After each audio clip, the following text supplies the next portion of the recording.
heter du, Isak? Kom igen, mamma. Kom igen. Vad heter du, Isak? Turljus. Vad heter du, Sam? Turljus. Aha. Vad har du ritat på teckningen? En svamp. Ja, en drum. Och vad är det för bokstav? Vad är det för bokstav? Bra! Tänk vad du är duktig. Hör du, Daisy?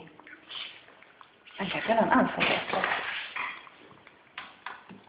Säg hej på det. Säg tack för maten. Tack för maten. Bra, du är duktig.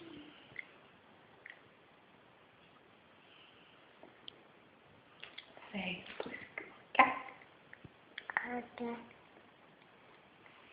Äter du Cheerios? Ja.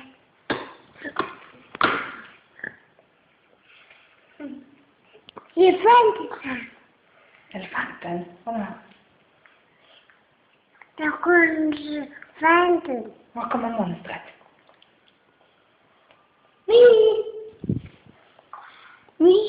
Vi är elefant. Är det som en elefant?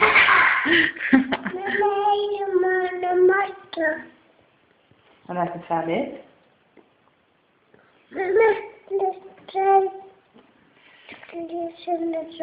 Är du mätt i magen? Är du mätt i magen?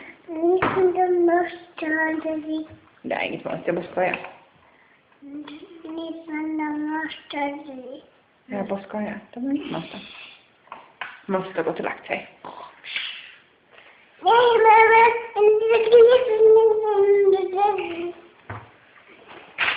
Du kommer ut? Jag kommer ut. Okej.